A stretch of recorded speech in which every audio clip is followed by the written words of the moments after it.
We're so glad that you have joined us for Vespers this evening. It's great to get to be with you all again, even if we can't be together.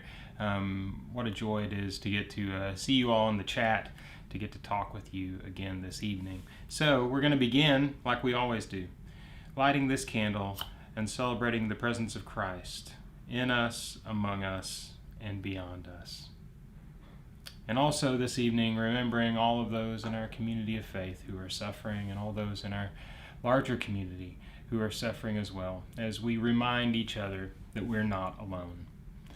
Well, pandemic is kind of a strange time to be in, and one of the things that I love about Central the most is just what happens in the foyer, in the hallways, in between services and in between Sunday school. When we have a chance just to hang out, to talk with each other, it's really where we see the heart and the life of our congregation come out in so many ways. Since we don't have as much of an opportunity to do that, or really any right now, except for the glorious chat that we find and that really keeps me going during our services, we're going to have a time on Sunday for a Zoom meeting for newcomers. And well, maybe not newcomers, maybe if you just have been at Central for a while, but you'd like to get to know some folks better and hang out for just a few short minutes. We'll have some staff there, some deacons, just so we can have an opportunity to hang out, where if you have any questions about Central, you can ask those, and we can just let folks know a little more about who we are, and maybe have a chance to have some of those conversations that might just happen naturally in the hallways, but we'll do it in a Zoom meeting. So if you're interested in that, you'll find the link to that at the top of our newsletter that'll go out tomorrow. We'll try to stick it on there for Sunday as well for the reminder that goes out. If you need that or you can't get a hold of it, you can always email me. It's aaron@lexcentral.com, and we'll be happy to share that with you so that we can have a chance just to hang out and talk with each other. If you know anybody who you think might be interested, just let them know. So tonight we have the wonderful opportunity to talk with Cindy and Jim Abernathy. They've both been doing some interim work recently, and so they've found themselves in some interesting times in the middle of pandemic. So we'll get a chance to see how they're doing. They came to Central a couple of years ago via the DC area, where Jim was pastor and Cindy was working in the school system there, teaching music, and so it was really a joy to get to talk with them. And I think we may also get to hear from Maggie as well, one of the new additions in their family. So let's go talk with the Abernathys. Hey, Cindy and Jim, how are you all doing? Hey, we're great. How are you doing? Good. It really is so good to see you. I miss getting to hang out after early worship and say hey and, painting class and all those other things that we've done together. So, yeah, it's good to see you all. So, great to see you. We've missed being at Central. Yeah. With the family as well. We've been doing interim work since early March, actually since January of last year. Or this year, so we've not been around much, even when you were meeting. Yeah, so. Well, I know you started the interim work, and I was happy for you all to be doing that, and sad to not see you around as much, and then all this went down. So so what's life been like for you all lately? What have you found yourself doing? Are you still doing interim work now? Well, actually, I'm about to finish the last Sunday in October. Will be my last Sunday at First Christian Church in Maysville. Been there since the 8th of May. That was my first Sunday. 8th of March. And anyway, I preached that first Sunday, and they closed the church after that. You brought the house down. Yeah. I was, when Aaron preached, or not Aaron, when Charles preached back in the spring. Yeah. He was talking about this was his first time preaching there, I think, and that he had this nightmare that there would only be, 15 or 20 people that would show up. And actually, when he preached there was only a few, I think, because it was just the ministry group and those around that day. Yeah. And I wrote him back a note and said, I can top that. I preached the first Sunday and they closed the church down the next. So we went, like you all and many churches, we went online for a couple of months. We actually came back to in-person services in June. It's a small congregation in a very large building. And so we were able to position everyone in such a way that they were not close together, the masks, all the different kinds of things that we've been successful at doing, and been able to have those worship services. That's actually the only thing that we've been doing. I've also been doing daily devotionals to try to keep everybody connected that we send out either by email or on the church Facebook page. But that's been about the extent of what we've been able to do. Not been able to visit, obviously, not been able to do some of those things that are a normal part of ministry. So we've been busy doing those that limited part of ministry, but that's about to end in a few weeks, and we're kind of looking forward to a little bit of a break.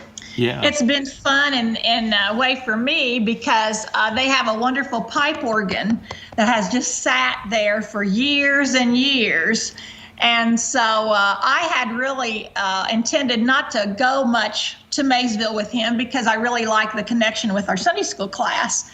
And I went on his birthday in June and played the organ, and they just loved it. So I've enjoyed that, just getting back on the organ and playing. And it's been a lot of fun with that. Oh, that's awesome. That is great. We've also made, to keep in touch with those members that cannot join us on Sunday mornings, we make a video of the service here at our house on Saturday. So it's like the Jim and Tammy show, sort of funny. I think you meant the Jim and Cindy show. Well, I was referring to the Bakers. The Bakers. Do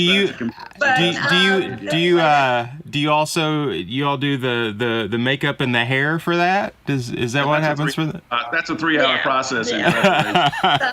But anyway, that's been fun to connect, and people have been very nice. I mean, it has been different. Jim preaches with a mask. I play with a mask, even though I'm not near anybody. We just feel it's good to set an example. And I don't know if there are people that don't feel comfortable coming or don't want to come because they have to wear a mask. But anyway, I think as far as safety, it has been as safe as you could be. And we always come in the back of the church. Everybody else that worships comes in the front of the church. So, there is more than 6 feet at least. And but I've enjoyed, at least you're visually seeing somebody other than a screen. Well, and we've taken great precautions to make sure it's as safe as possible. And as Cindy said, I preach with a mask on, and that's probably overkill.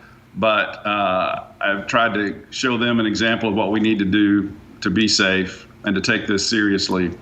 And so, they've respected that. We've not had any issues of folks not wanting to wear masks or not working with us in the restrictions that we placed. There's only 2 doors that they can, one that's in the back of the sanctuary, one on the side of the sanctuary. We have plates that people place their offerings in. They don't pass the plate. Communion, which is a big part in the Disciples of Christ worship service, is placed in their own pews. So we don't pass the trays or in any way celebrate in a way that we are sharing those elements. So there are different things that we have done that have made it, again, as safe as possible. And it's a recognition, I think, that every church is different. And so, some are not feeling comfortable coming back and are doing so for the right reasons. And others are making different decisions, most of whom are making those for the right reasons. There's some that I guess are political statements, but that certainly was not what was happening around us.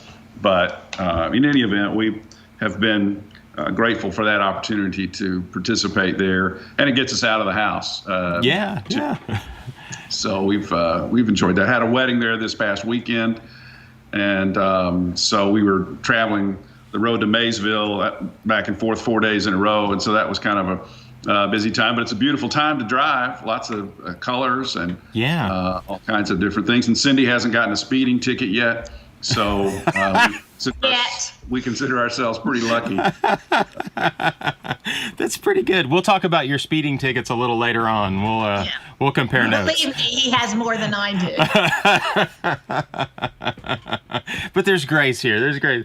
Well, absolutely. That is important to remember. That's a reminder of how important it is to remember our context matters of wherever we're at, and how different folks can be responsible and in different ways and still be good community to each other. So I'm glad that you all were able to get back together and to do things that way too. That's wonderful. Well, and it's a small church that has a rich history, but it enables them, because they're small in number, to spread out among that sanctuary in a safe manner.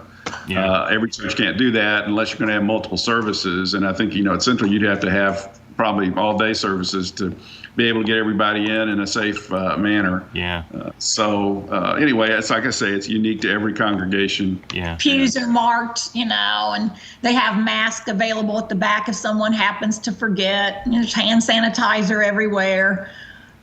So it's, Yeah. it's very safe. Yeah. The other day on the way to the dentist, I realized I didn't have my mask. And it's crazy thinking like, oh my gosh, I got to go back home and get the mask now. One more thing that I'm going to forget. So I've done that. I've been walking into a store, not quite gotten inside yet, but almost there, and realized I've got to go back and get my mask. Yeah. And I'm a big proponent of masks, so it's just one of those things that you forget. You would think by now it would be just a part of what you do, but it is still a big change for all of us. Yeah, it definitely is. Well, tell us a little bit about how you all made it to Central, and kind of how you got back to Kentucky via Virginia, right, and other places. Yeah. So yeah. Well, I'll start, and then I'll turn it over to Cindy, because this was her decision as to where we wound up Thank you. worshiping.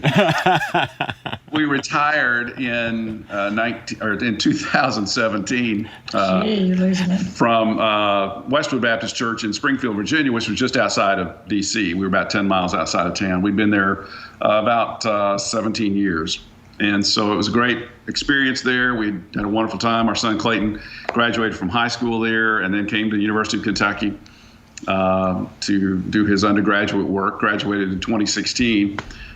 We didn't come back just because he was in the area. We had been in Kentucky since I went to seminary here, or we both did, at Southern 1980 to 83. Cindy graduated a year or two before I did.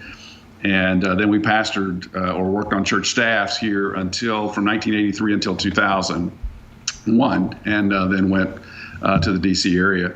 So in some respects, we were coming back home. Neither one of us really grew up here in Kentucky, but it had become for us that home place. So when we came back to Kentucky, I told Cindy, I said, we had made our decisions jointly about where we would go in service and ministry over the course of those years. But I said, you've been faithful to follow as we've made these decisions every time. So this time, in retirement, you get to choose where we wind up. And so I'll stop there and let her take over. It was interesting. We took a year just to visit churches in the area, different denominations. And that was fun. It was very enjoyable. There are a lot of good churches in Lexington. And to be honest, there were a couple of times where we were almost on the verge, but there was something that would keep me from joining that church. There just was something that wasn't quite right. And we came back to Central a couple of times. It was very similar. I felt very much at home. It felt very similar to our church in Westwood. And I remember one Sunday, there were some connections there from our time at Latonia, Northern Kentucky. Diane Montgomery, her parents were members of our church at Latonia, dear friends. Jeff Fox's parents were members of our church. His brother Tim was one of Jim's golfing buddies, so there was a connection. I looked across the sanctuary one time and saw Betty Sue Schmidt, who I had not seen probably since the late 90s when we used to golf together on a Latonia golf trip. Wow. So those connections made me feel very comfortable. I appreciated the music. It's nice to have a church that does good choral music, and I, of course, enjoy the organ music. And I like the size of the church. I feel like you can really get to know people. And then the preaching was pretty good, too. Yes. Well, Okay, sorry. I wasn't sure if you were going I'm working my way. Excuse me. I enjoyed the preaching, thought-provoking, dealing with current issues, challenging.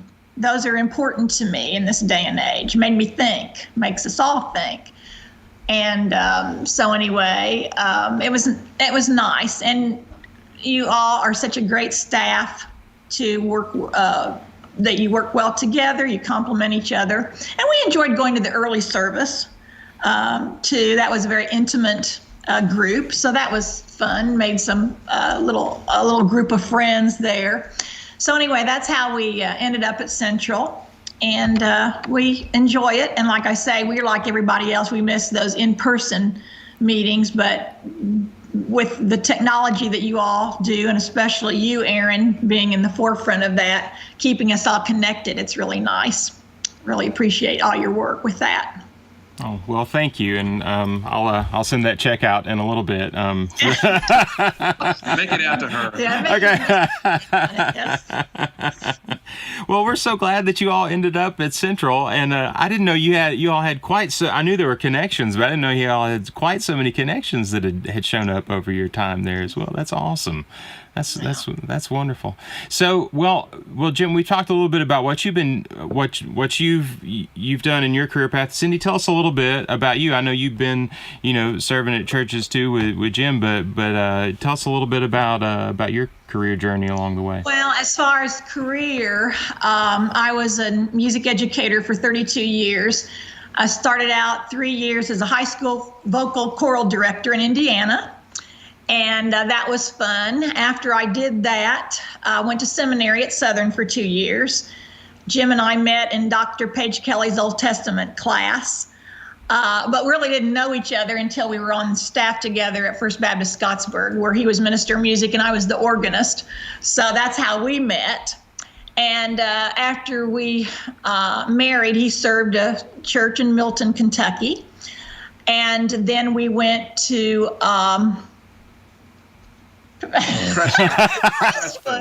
where Jim was associate pastor. I'll fill in the blanks, whatever necessary. And I went to elementary music and taught 7 years in the Oldham County school system, which was a great school system at Goshen Elementary. And then after that, we moved to Paris, Kentucky. And all those times, in addition to teaching in the public schools, where I taught in 5 schools and was the little traveling music teacher. 5 schools? In Bourbon County. Oh my 5 schools. And I would be like church organist or children's choir director or youth choir director or whatever. And then from Paris, we moved to Northern Kentucky, to Latonia Baptist. And I taught in the Ludlow public schools for 2 years, grades 1 through 8. That was an experience because in the 7th and 8th grade, I had all the kids that were not in band or choir. So that was a great way to introduce them to music. That was interesting. At that point, Clayton was born. And I decided that after 16 years of teaching, I wasn't going to go back to work. I just couldn't. We'd been married 13 years, gone through too much to have a baby. So I stayed home for 7 years, which was great. I had a part-time job at the church, part-time minister of music / organist. And I also taught some classes for elementary ed majors at Northern Kentucky University who needed to take that little music class. So that was fun. Then when we moved to Northern Virginia, Clayton was 2nd grade, and it was the perfect time for me to go back to teaching. Yeah. And so I taught the last 16 years of my career elementary at Navy Elementary in Fairfax, Virginia. So my 32 years and my pension and everything is sort of a zigzag. And at Westwood is where I really became more of a church pianist. They had an organist, and she was Russian. We had lots of fun doing 2 piano duets, organ piano duets, and so that was a lot of fun for me. And then when we retired, it was just nice to come back, and I have given a few piano lessons in the neighborhood. I'm not currently doing that. I just don't feel comfortable being that close. Yeah. So that's been temporarily suspended and maybe permanently, who knows. But anyway, that's sort of where I've been, and I've enjoyed all of it. Retired at the right time. Retired when I still enjoyed it. Yeah. Oh, well, that's wonderful. That is great. So much experience, and that's such. I still remember my grade school music teacher and how much joy she brought to us. And so that's an important time for kids to be able to be exposed to to music and to the arts as well. It's amazing the difference that can make. So, well, that's great. Well, tell us a little bit about. Now, it sounds like you all have been quite busy with serving at church and stuff during quarantine. But tell us a little bit about what's changed for you in this time. How have things been different since we've had to? Well, I think for me, to be honest, it was adopting new eating habits. When I went to the doctor in May, I guess it was, and those numbers were a little bit higher than I wanted. The cholesterol was sort of creeping up, and I thought, I can't really control what comes out of my mouth, but I can do a better job controlling what goes in. So that is very true. I decided to change my eating habits and really work on getting rid of processed sugar and eating clean. And, I walk the dog a lot. And so I've lost 15 pounds, and I just feel better and just more conscious of that. So that was a big thing for me to do. Well, it's nice to have something to focus on sometimes. It was. Yeah. Yeah. I have not had that conversion experience, so maybe she'll get me to do that somewhere down the road. I think we talked about this the other day. I think the thing that I have missed the most, 2 things. One is being able to be a little closer with our son and our daughter-in-law. I mean, we have met them out for meals a couple of times where we could eat outside. For the first several months, we really just talked by phone. They came over Easter Sunday, but stood out in the yard, and we had that distance, and we had a great conversation, but it just, wasn't terribly satisfying as a parent to not be able to hug your child. But we've had a few of late. We've had more opportunity to be together with them, and so matter of fact, even tomorrow night we're going to be having dinner with them. So we're looking forward to that. The second thing is just the ability to get in the car and travel to go see friends. We don't do a whole lot of traveling, but we go from time to time to see friends in Virginia and other places, see family. And we obviously have not been doing that. And I've got some buddies that we go a couple times a year of some place to play golf for 3 or 4 days. And we obviously haven't been able to do that. So some of those things that are different, and those are, in the grand scheme of things, those are small by any measurement. But they're just reminders of the adjustments that we make. And this is kind of a theme that I've been preaching a lot about lately is how we make adjustments, because life is about adjustments, whether it's COVID-19 or health issues, the loss of a spouse, just any of 1,000 or 1,000,000 different changes that occur over our lifetimes, and how we adjust to those. And this is part of that. So I think, just some of the daily things that we do from time to time that we take for granted that, are no more. We've had season tickets to UK football since we came back, and we have moved those to next year, so we're not attending any of those games. Volleyball too. Which so far has not been a bad thing. But it's just different, and we've adjusted to it for the most part very well. And again, the adjustments we've made have been very slight as compared to what other folks are doing. But I think it is a marker of our discipleship, of our faith. Not that we can just look at it and say, oh, everything's going to be great, but just to realize that, each day is different. And so how do we adjust to those changes, and how do we make the best of whatever comes our way? So we're doing reasonably well with that. She's losing weight, I'm gaining weight, and so we're balancing each other out in that respect. Everything equalizes. That's it. I don't want to disregard our other friend who's with us, yes. Maggie. So yes, Maggie is a rescue. We lost our Schnauzer in December, and we both thought, we've had dogs since 2001. This would be a good time to, not have a pet that you had to worry about taking care of, and you could get up and go somewhere and not worry about the dog. Well, I lasted 16 days. Yeah. And our vet posted on Facebook a litter of pups that had been abandoned. Oh. And so by the time we got to the vet, there was one left, and she is half beagle and half we don't know. Right. But anyway, her name is Maggie, and she's been a real source of comfort for me, especially during this quarantine. She, we walk a lot. She's a very loving dog. She likes to have our attention all the time. It's sort of an interesting thing. We live in a subdivision off Charlesburg Road in Hamburg that has the Miller House in it. If you've seen it in Topps magazine, it's this architectural monstrosity that somebody built. You might want to edit that last part out. But anyway, it was featured in Topps magazine, and we've had several people come over to look at it.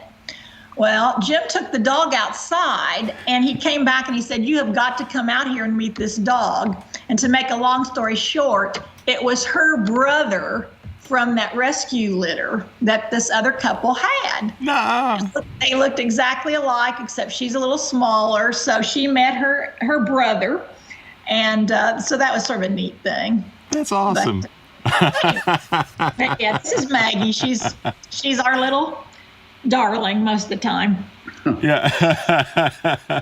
Yeah. All our little darlings are sometimes darlings and sometimes otherwise, but aren't we all? Well, that's wonderful. Well, has there been anything else that you all been doing to stay sane lately? To anything that you found that has helped you get through this time a little better? Other than walking outside with Maggie and all the other busyness that you found yourselves involved in with church? I think I like to read, so sometimes that's an escape. I like fiction. Not to confess, I guess I should say that I like a lot of really deep spiritual kinds of books, but I really like these days. I like a lot of light fare. Just things that can be kind of an escape, and not that I have much to escape from, but just a different perspective on the world. So we do that. I'm playing more golf than I have in a while. Gotten connected with a few guys, and so we each have our own cart, so that we're not invading each other's space too much, and just enjoy getting out and doing those kinds of things. Those are kind of semblances of normalcy that we appreciate. We both love to watch sports, and so the fact that some of those have come back, we've spent some time watching football, baseball, basketball, the NBA finals recently. Again, just kind of things that remind us of the world continuing to spin and continuing that we can be involved in some way. So those are little things. I have to admit, I was a volunteer at Baptist Health every Monday in palliative care, where you go into the rooms. And of course, I think other than the gift shop and maybe surgery waiting, they may have a few volunteers back, but for the most part, that's not happening for me, and who knows if it will again in that particular area of volunteering when you're going into a room. So I do miss that. And my stamping group, we would meet once a month for stamping, and I miss that, but the instructor makes us kits that we go pick up and with instructions, so you can still make cards. It's just not you're making them within the community that you're used to. Yeah. But yeah, Jim laughs at me. He calls me the mayor of Lockmere because I do walk a lot, and I usually can tell him everything that's going on in the neighborhood.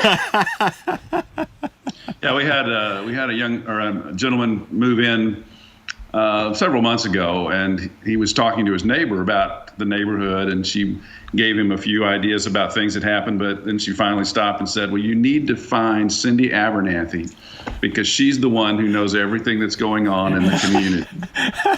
So, I have found over 39 almost years of marriage that holds true with a lot of life stories.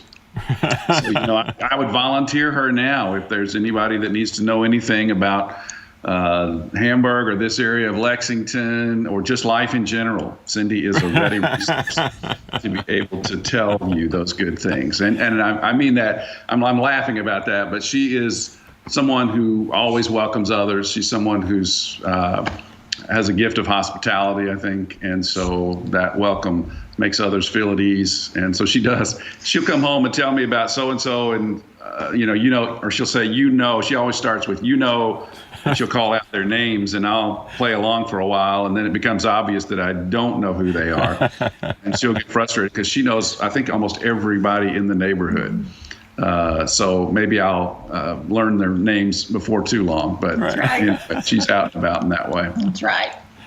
Well, that's good to still keep connections with folks, especially, we've I think seen our neighbors out more than we have, since folks are at home a little more and doing more things, and it's nice to be able to say hi and get to know people a little better, even if you have to keep your distance, at this point. So, well, that's great. Well, and you mentioned earlier, we talked about different things and different ways we approach these different things. My mom had been experiencing some health issues for quite a while, and late in the spring, she kind of took a turn and wound up in the hospital for a few days. And I made a quick trip down to Chattanooga to see her because I knew that if she went back to the nursing facility, we would not be able to see her there. And so, long story short, went back and forth as best we could to check on her, but she passed away in early July. And so when we had the funeral, it was just family. There was not, the opportunity to invite other people there. And again, this is what many families have experienced during this time, so it wasn't unique to us. But it was a sweet experience in sharing with family at the funeral home, and then the burial. The service was there, and then the burial was actually in Indianapolis, Indiana, which is where my mom and dad lived when he passed away. And so we went there a few days later for the burial, and so that was another part of this COVID time of how we adjust to those kinds of events. And that's another illustration too of, since her death, we've not been able to really get together with the rest of our family. So we're hoping to find opportunities in the days to come to be able to do that. We were drawn together by her death, but we'll want to find those opportunities to get back together because we live in so many different places in the days to come. Especially after your parents pass away. Usually if there's a parent still living, that is a reason to get together, stay connected. And now both of us have lost all of our, all four parents. And so you really need to be intentional to keep up with your siblings. Yeah. That speaks to how strange and difficult it is to go through a natural grieving process when you can't be with the people you want to be with, to be able to tell stories and connect and stuff as well. So, well, I hope you all can find ways to do that soon too. That's important and hard. And as you all being in ministry too, the the other side of trying to care for people in the midst of that time gets difficult too. So how do you offer the care you want to offer whenever you don't have the same means to be able to do that you were able to before? So yeah. Well, and I think you guys have done a great job in keeping it connected to the congregation. We watch the services when we can. We're often traveling back when they're when you're live on Sunday mornings, back and forth as we go to Maysville. But just the things that we've seen that you're doing. Mark gave us a call. You were in touch with us. There's a real appreciation for, I think, church family in those moments. And even though we're not, physically present with others to share that, which might find the form of a hug or a handshake or a, something that would be affirming and to say we're thinking about you. The emails, the cards, the different ways that we connect to people does make a difference. And I think that's one of the reasons that I think, again, we appreciate so much what you all do, because you have done well. The online worship service, the Zoom meetings with Sunday school, so many different kinds of things that are helpful. In the church I'm serving in Maysville, they do not have that. And so the in-person connection for them has been even more important when we can find a safe way to do that. So we appreciate what you guys have done, and others of our colleagues and friends in ministry. We've watched and seen what they are doing, and it's a new world in that respect. And again, nothing will ever replace that physical touch, that presence of being in the same space with someone. But to be able to use technology to be as close as we can be is a blessing. So, I don't know if people will ever wear dress pants or even pants, to church anymore. But that may be an issue. But we'll probably request pants, but no pants, no service. Shoes, they're optional. Socks optional. So jammies are fine. Yeah, well, that's great. Well, is there anything that you all have learned or experienced during this time of physically distancing and being separate that you think that you're hoping to maybe carry forward beyond this? Anything that's that you've seen that you feel is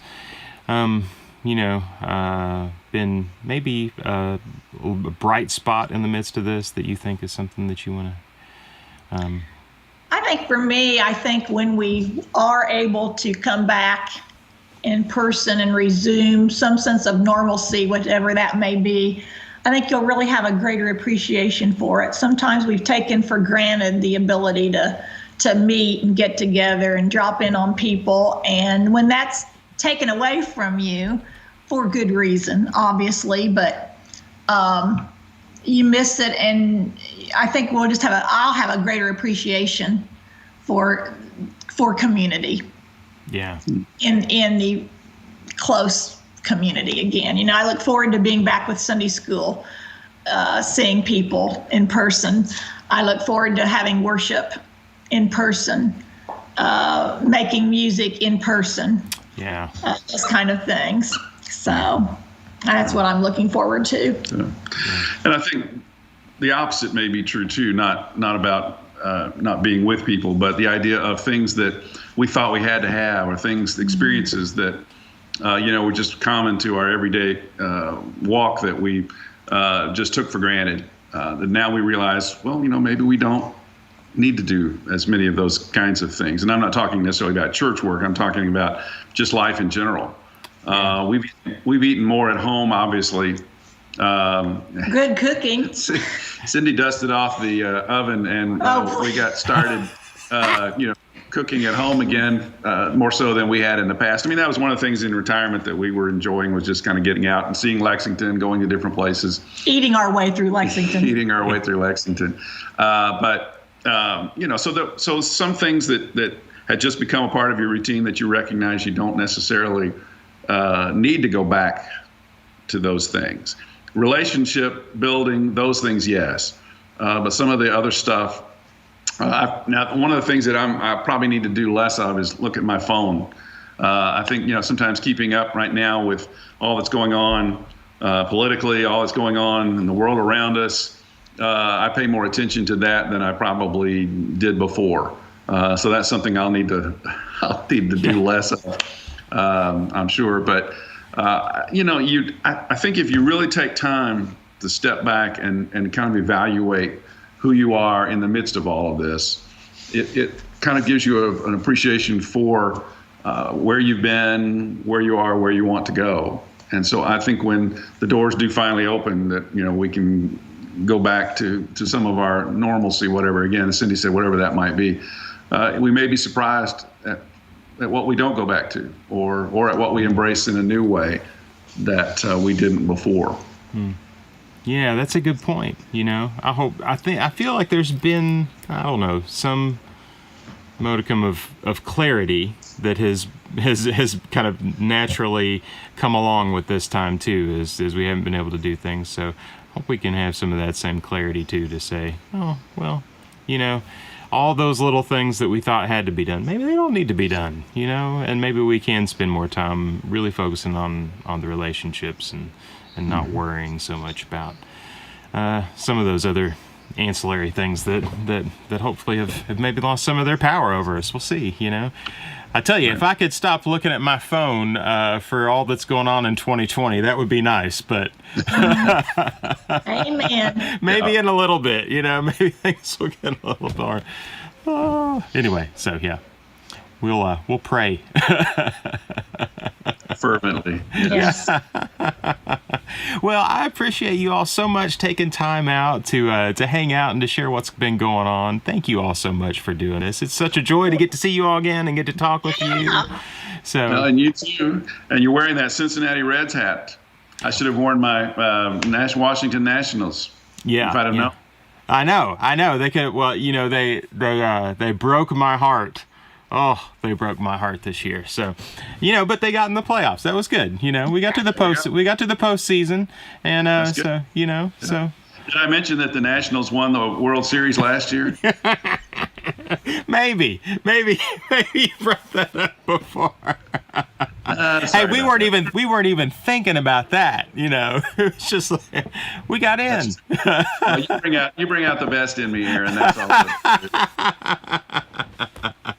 That's wonderful. Well, thank you all so much, and hopefully we'll see you all soon. Maybe even in person. Look forward to it. Yeah. Okay. Thank you all. We'll see you. Thanks, Aaron. Bye. Thank you so much, Cindy and Jim. We recorded this a little bit ago, so I don't have my Reds hat on now. And sadly they didn't make it much farther. But at any rate, it was so good to get to talk with you all, to get to see you, and to hang out and just see how you all were doing. Thank you so much for taking the time out to share with us, because it really is a joy to get to talk with you again.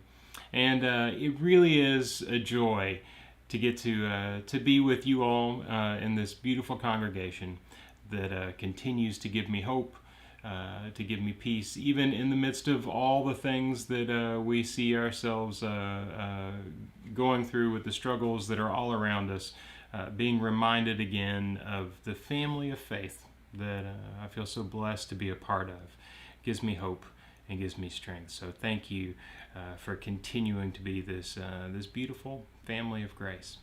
On Sunday, we'll be back again, and you can watch us back here on this YouTube channel, and we'll hear a sermon from the Reverend Dr. James Forbes. This is one of a series of sermons that we're showing every month or so from the Alliance of Baptists, and it's a wonderful sermon and a great call to us to consider how we and our culture and society might be reformed. And so we hope that you will join us on Sunday for that. Again, if you'd like to find out a little more about Central, you can join us at our newcomers meeting, Zoom meeting as well. We'd love to have you join us for that too, if you'd like to do that. Before we go though, let's sing a song. I think this is just my default song I keep coming back to. This Little Light. It's good. It's a good reminder. This little light of mine, I'm gonna let it shine. This little light of mine, I'm gonna let it shine. This little light of mine, I'm gonna let it shine. Let it shine, let it shine, let it shine. Hide it under a bushel, no, I'm gonna let it shine. Hide it under a bushel, no, I'm gonna let it shine. Hide it under a bushel, no, I'm gonna let it shine. Oh, let it shine, let it shine, let it shine. This little light of mine, I'm gonna let it shine. This little light of mine, I'm gonna let it shine. This little light of mine, I'm gonna let it shine. Oh, let it shine, let it shine, let it shine.